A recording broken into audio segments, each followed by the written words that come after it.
नमस्कार विद्यार्थी मित्रांनो, आज आपण प्रॅक्टिस सेट 34 सोडविणार आहोत. Subtract the second expression from the first. येथे आपणास सबस्ट्रॅक्शन करायचं आहे अल्जेब्रिक एक्सप्रेशनचं. सोडूया.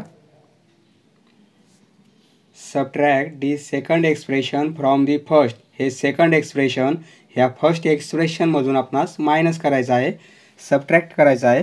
तर आपण सोडूया.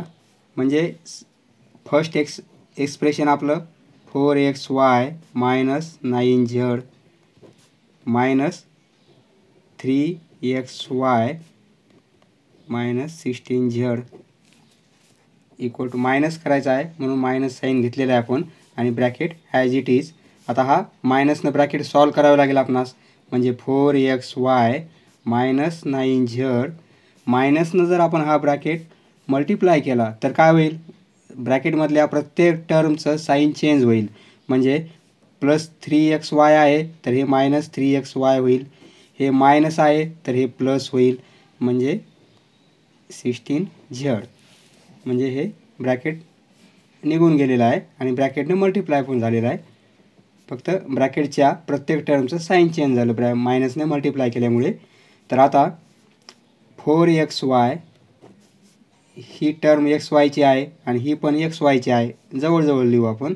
मायनस 3xy आणि ही 9z मायनस 9z आणि ही आहे प्लस 16z. साईन जे आहे तेच ठेवलेले आहे आपण. आता आपणास यांचं सबस्ट्रॅक्शन आणि यांचं करता येईल आपणास. 4xy मधून 3xy जर मायनस झाले तर काय राहील, 1xy म्हणजे xy आणि मायनस प्लस 16z मधून 9 जर गेले तर राहतील आपले 7z.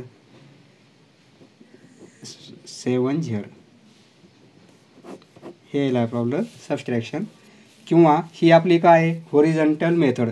ही होरिझॉन्टल आहे म्हणजे आडव्या पद्धतीने लिहिलेलं ना आपण, म्हणून ही आहे होरिझॉन्टल मेथड. एकतर असंही सोडवता येईल आपणास होरिझॉन्टल मेथडने, किंवा ही आपली आहे. आता हेच एक्सप्रेशन आपण व्हर्टिकल मेथडने सोडवू. व्हर्टिकल मेथड एक्सप्रेशन आपलं 4xy मायनस 9z मायनस काय करायचं आपल्याला, हे एक्सप्रेशन कोणतं, 3xy आणि मायनस 16z. तर येथे काय होते, येथे ह्या ज्या टर्म आहेत यांचे साईन चेंज होतात मायनस असल्यामुळे. कारण पूर्ण एवढी टर्म मायनस करायची, म्हणून हे मायनस येथे असल्यामुळे प्लस 3 आहे तर मायनस 3 होईल आणि प्लस मायनस आहे येथे प्लस होईल. म्हणजे असे साईन येतील आपणास. म्हणजे ही मेथड आणि ही मेथड सेम आहे पहा. येथे जे मायनस होतं ते मल्टिप्लाय केल्यावर त्याचप्रमाणे प्रत्येकाचे साईन चेंज झाले. येथे नंतर मायनस 3xy झालेला आहे आणि प्लस 16z झाले, त्याप्रमाणे इथे पण तेच झालेलं आहे. तर आता हे 4xy आणि 3xy म्हणजे हे मायनस 3xy आणि प्लस 4xy म्हणजे xy आणि प्लस 16 मायनस 9 म्हणजे प्लस 7z. हे आन्सर आलं. या मेथडने किंवा या मेथडने सोडवता येईल. नेक्स्ट आता 5x plus 4y plus 7z आणि मायनस हे second expression x plus 2y plus 3z तर इक्वल टू मायनसने हा ब्रॅकेट सॉल्व करू.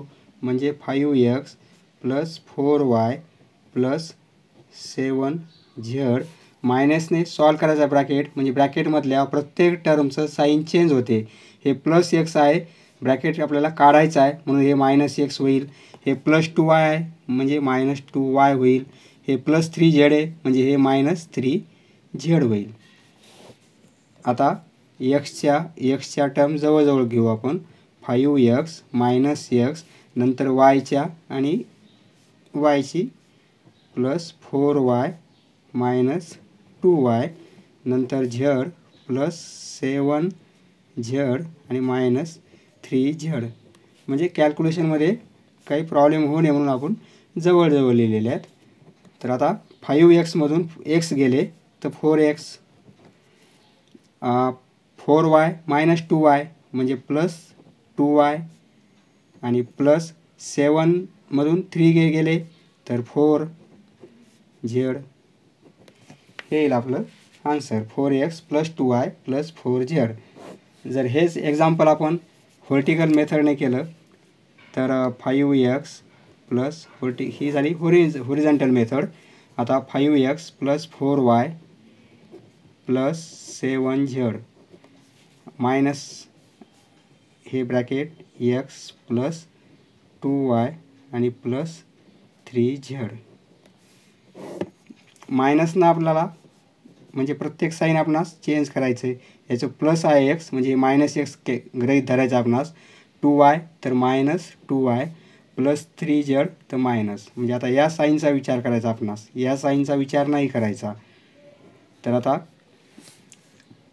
5x मायनस x म्हणजे काय येईल 4x हे आलेलं आहे 4x 4y आणि हे मायनस 2y म्हणजे plus 2y plus 2y 7z आणि मायनस 3z 7मधून 3 गेले तर 4z हे येईल व्हर्टिकल मेथडने. Next first expression 14x² plus 8xy आणि प्लस 3y²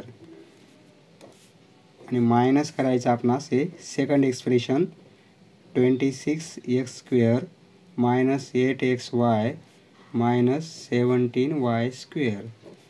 तर आता हे ब्रॅकेट आपण सॉल्व करून घेऊ. Plus 8xy as it is plus 3y² as it is. मायनसनं ब्रॅकेट सॉल्व करायचा आहे म्हणजे ब्रॅकेट पूर्ण आपणास काढून घ्यायचा आहे. तर हे मधील प्रत्येक टर्मचे साईन आपणास चेंज करायचे आहेत. प्लस 26 आहे म्हणजे minus 26x² minus into minus म्हणजे प्लस होतात म्हणजे हे प्लस 8xy होईल आणि मायनस इंटू मायनस म्हणजे प्लस 17y². मायनसने मल्टिप्लाय करा किंवा प्रत्येकाचे साईन चेंज करा, एकच अर्थ होतोय. आता x² आपण स्टार्टिंगला लिहू मायनस 26x² नंतर 8xy plus 8xy plus 8xy नंतर 3y² आणि 17y² plus 3y² plus 17y². आता हे सबस्ट्रॅक्शन हे होईल ॲडिशन आणि हे होईल ॲडिशन. आता मायनस 26मधून 14 गेले तर आतील minus 12x² 8xy plus 8xy म्हणजे 16xy प्लस 17 प्लस 3 म्हणजे 20y². हे येईल आपलं answer. Next first expression 6x² plus 7xy plus 16y² minus करायचं आहे आपणास 16x² minus 17xy minus equal to हा ब्रॅकेट सॉल्व करून घेऊ. त्यासाठी हे पण ब्रॅकेटच्या बाहेर लिहिणार आहोत आपण 7xy प्लस 16y² मायनसने हा ब्रॅकेट सॉल्व करायचा म्हणजे प्रत्येकाचे टर्म साईन आपणास चेंज करायचे आहेत आणि हे प्लस 17xy होईल. x² आपण स्टार्टिंगला लिहू 6x² मायनस 16x² नंतर xy आहे प्लस 7xy प्लस 17xy